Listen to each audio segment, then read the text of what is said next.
चक्रव्यूह की रचना राजा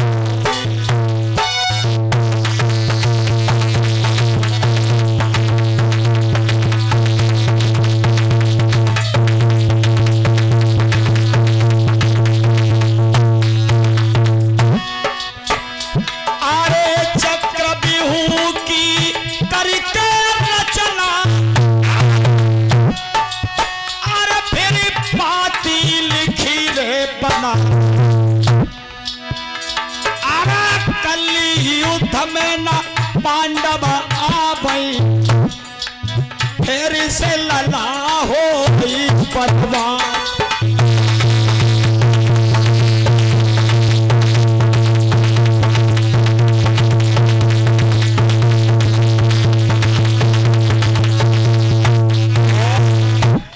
गुरु धोड़ चक्रव्यूह की कर रचना पाती लिखी बनाए और कल चक्रव्यूह की लड़ाई में पांडव अगर नहीं आए तो दोबारा 12 वर्ष का वनवास 1 वर्ष का अज्ञातवास भोगना पड़ेगा। खत पांडवों को मिला। आज पारत घर पे नहीं है। चक्रव्यूह का खत आया। धर्मराज कहने लगे वारे गुरुद्रोण आज हमारा पारत घर पे नहीं तो चक्रव्यूह की लड़ाई ठानी तुमने। आज चारों पांडव सारी सेना शिविर में उदास बैठी है, लेकिन चक्रव्यूह की लड़ाई अर्जुन या तो जाने प्रद्युम्न और इनके अलावा ये युद्ध चक्रव्यूह का कोई जानता नहीं था। शोक सिंधु में पांडव बैठे हैं अर्जुन के बगैर। उसी समय महलों में आया कौन? अरे अभिमन्यु महलन में आया।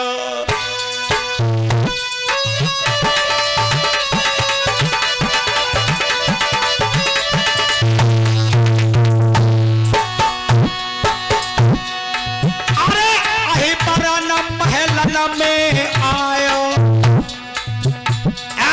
चाचा भीमा से बतलायो।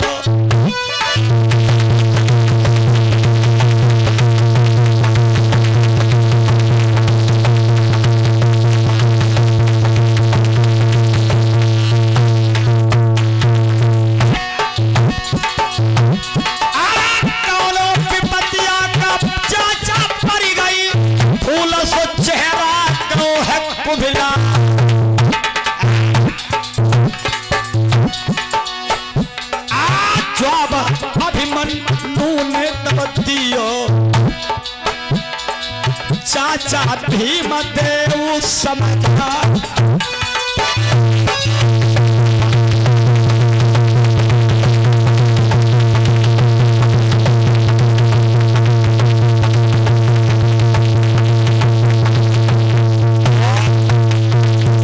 चाचा क्या बात है? आज युद्ध की तैयारियां नहीं हो रही हैं, आज बाजा नहीं बज रहे हैं रण के। धर्मराज कहने लगे बेटा अभिमन्यु, आज तुम्हारे पिता के गुरु ने तुम्हारे पिता के ना होने पर चक्रव्यूह की लड़ाई में ललकारा। प्रद्युम्न या तो लड़ाई जानते हैं तुम्हारे पिता अर्जुन या फिर प्रद्युम्न, इन दोनों के अलावा और कोई तीसरा नहीं। अभिमन्यु कहने लगे चिंता ना करो चाचा, रण के बाजा बजवाओ, ये लड़ाई हम लड़ेंगे। तो अरे तू क्या जाने इस लड़ाई को लड़ना? चाचा तुम्हें नहीं मालूम, एक बात है, ये लड़ाई पिता ने जब मैं गर्भ में था तो माता को सुनाई थी चक्रव्यूह की लड़ाई। लेकिन चाचा 6 द्वार तोड़ना तो हमने जान लिया, 7वें द्वार की बारी थी। इसी समय में बाहर आ गया मां के उदर से, शंखनाद घड़ियाल की आवाज से 7वां द्वार सुनाई नहीं पड़ा। कहने लगे चिंता ना करो, 6 द्वार अगर मेरा बेटा तोड़ देगा तो सुनो अभिमन्यु, 7वां द्वार गधा से तोड़ो।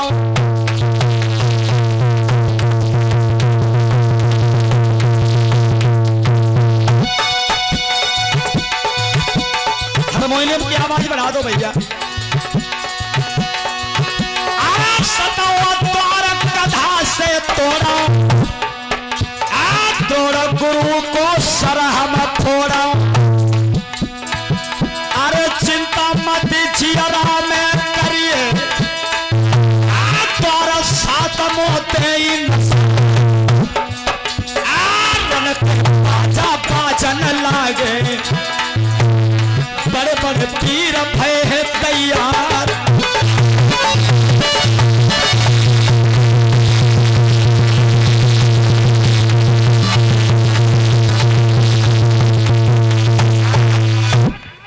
उसी समय वीर अभिमन्यु तैयार भये हैं। कुंती लेके आरती आई, कहने लगी मेरे लाल अभिमन्यु।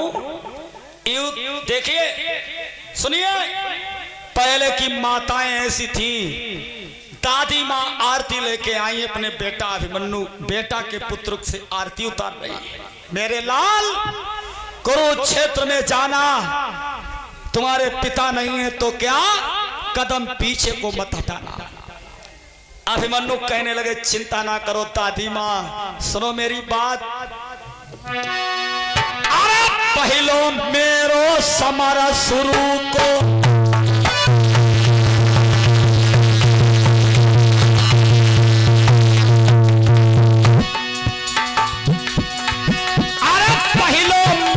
समर शुरू को सर फोड़ाई हम द्रोण गुरु को। अरे अम्मा हम तो रण को भूको, अरे संग जाई रहो चाचा भीम सो।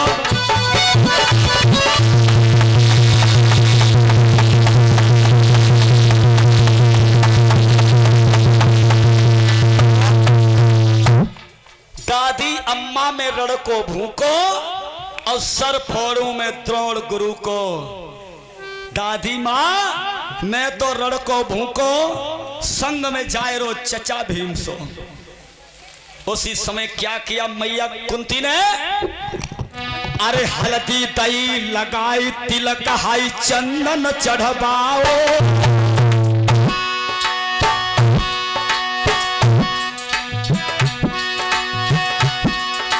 हल्दी दही लगाई कि मन को कंगन पहनाओ।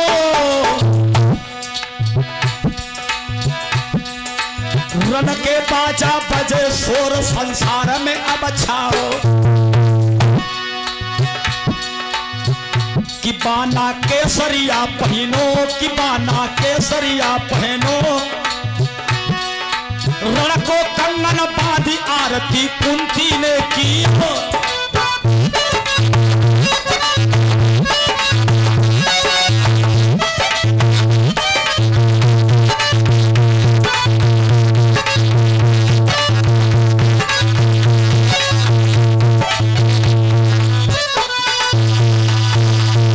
बाना केसरिया पहन वीर अभिमन्यु पलकिन देर लगाई। सेना लई सजवाई कुंवर आगे को चला। सोई आए गई कमल नैन की जाई उतरा। अभिमन्यु की रास्ता रोक लई, पिया तुम जाए रहे हो, अभी मेरे हल्दी के दाग नहीं छूटे हैं, हमें तो कुछ बताते जाओ। तुम सुन लो पिया हजारी, जो बड़ फूल रहो फुलवारी। कहीं मान मान मान, कहीं मान मान मान सजना, मान मान मान।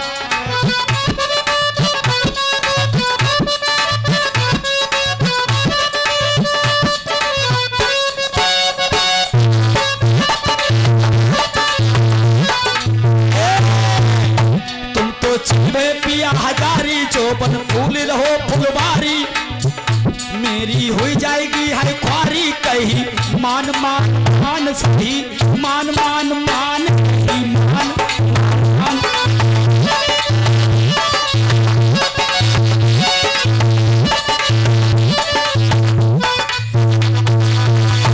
उत्तरा एकदम कहने लगी, हे दादी माँ, हे सासू माँ। अरे सासू लसैया को समझाइले।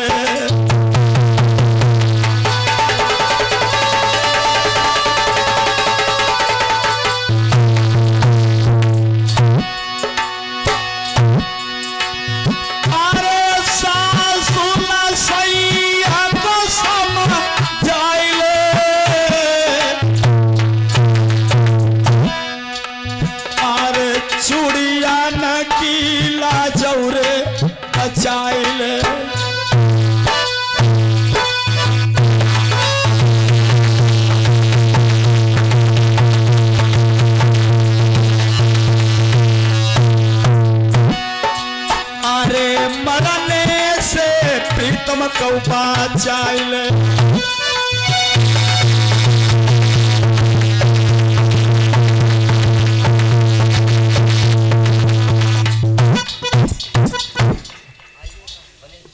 अभिमन्यु कहने लगे उत्तरा मैं रहूं या जिंदा रहूं या मर जाऊं। कागज कलम कुंवर ने लियो रतिदान नारी को दियो जा तेरे एक सुंदर लाल होगा तू चिंता ना कर। उत्तरा तो लौट आई है। आज वीर अभिमन्यु पहले द्वार पर खड़ा है मालूम कौन? जयद्रथ। दूसरा द्वार किसने घेरा है? दुशासन ने। तीसरा द्वार किसने घेरा है? कर्ण ने। चौथा द्वार किसने घेरा है? स्वयं गुरु द्रोणाचार्य ने।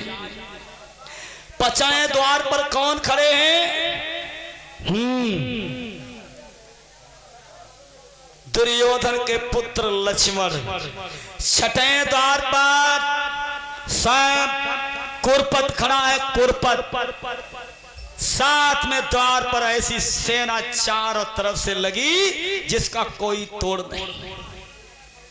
पहले द्वार पर अभिमन्यु ने जिस समय ललकार मारी जयद्रथ कहने लगे वाह अरे का है तेरा चाचा बड़े पेट वाला भैंसा भीम? का तेरा बाप अर्जुन तुझे मरने के लिए भेज दिया? भाग जा नहीं तो तू मारा जाएगा। अब सुन तू क्या जाने चक्रव्यूह की लड़ाई। ना भाग जा पीछे को वरना तू उम्र का थोड़ा है। भाग जा पीछे को अभिमन्यु का ऊंटों का दल।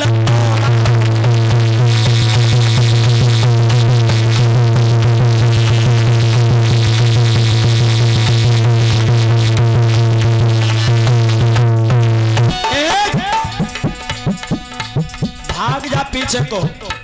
अरे गधा कभी ऊंटों के तल को तोड़ सकते? तो बालक का तेरे दांत नहीं उखड़े दूध के। अभिमन्यु कहने लगे ओरे दुर्योधन के बहनोई सुन जयद्रथ मेरी बात।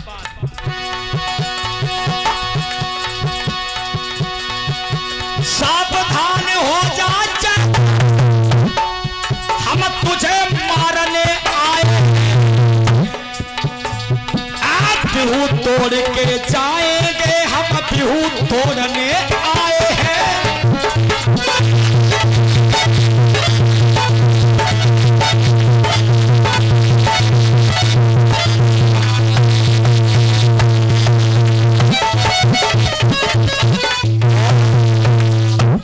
सुन तेरी छाती पे धर के लात तुझे मार कर दूसरे द्वार पे जाएंगे।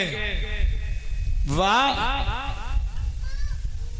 और सुन मेरी बात मैं यहां पर तेरे प्रवचन सुनने नहीं आया हूं मैं युद्ध करने आया हूं। उठा धनुष देखे तेरी भुजाओं में कितनी ताकत है। आजा युद्ध होने लगा। जयद्रथ मारे पार सुनो मेरे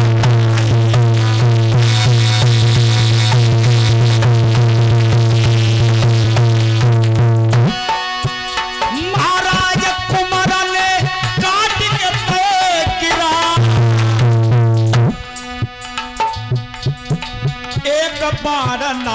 गो कुमर अब रामू रे समझाई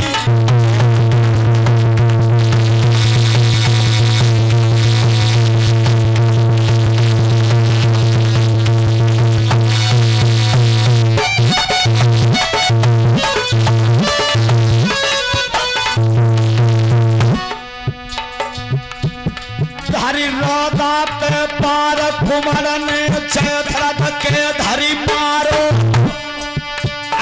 रथ से नीचे गिरो जो आओ तमारो पहलो जाने तोड़ो दरवाजा दूसरे द्वार पे कन्हैया भाजो जहाँ पे दूसरा सनहाई राजो देखी कुंवर कहू अब गल गाजो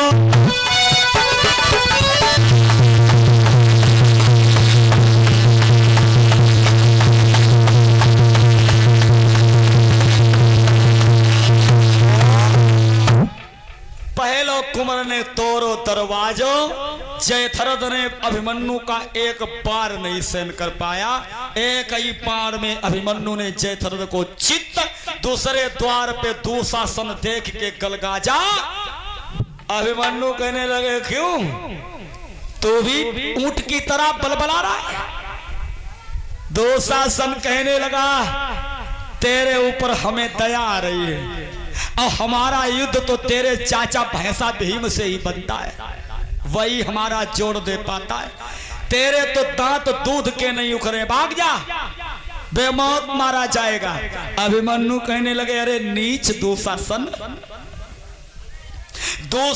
कहने लगा हमें तेरी छोटी बारी सी उम्र देखकर अभिमन्यु तेरे ऊपर बड़ी दया आ रही है अभिमन्यु कहने लगे नीच दुशासन तेरे जीजा को हमने पट कर दिया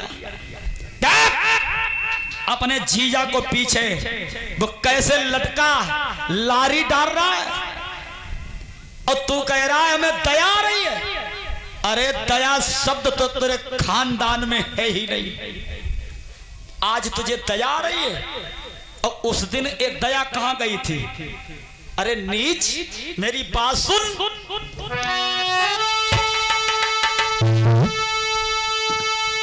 जब नगिन करो मेरी मैया को मेरी द्रौपदी माँ को जिस दिन तूने नगिन किया वो चीखती रही चिल्लाती रही कि देवर जी हमें नगिन ना करो निर्वस्त्र ना करो उस दिन तेरी दया कहां गई थी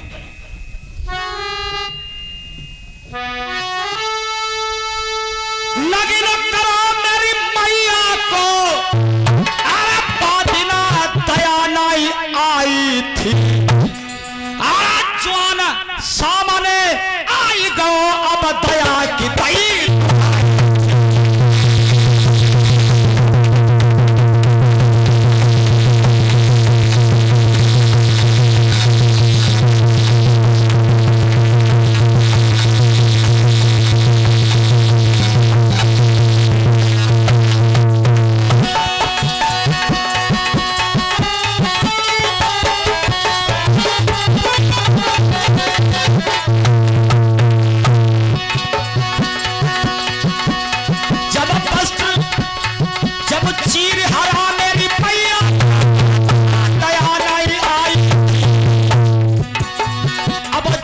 सामने आई कहो तूने दया की दई दुहाई थी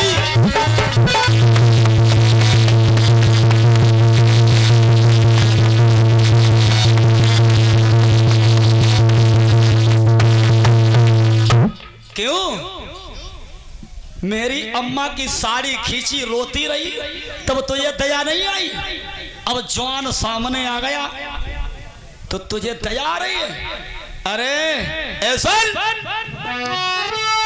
उठा धनुष दुशासन हम तुझसे लड़ने आए हैं अब बिहू तोड़ के जाएंगे हम तुझे मारने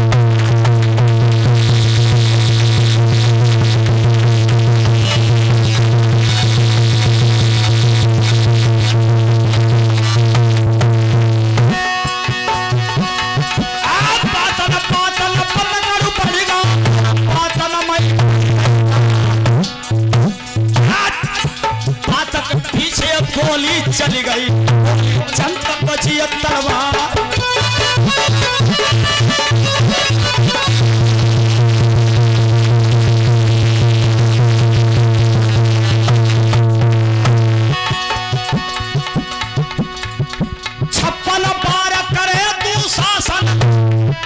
समय कुंवर ने दे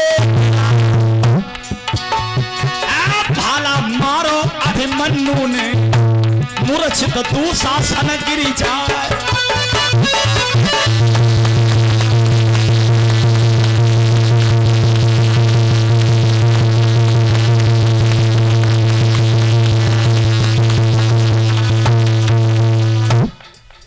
दूसरा द्वार तोड़कर अभिमन्यु तीसरे द्वार पर करण खड़ा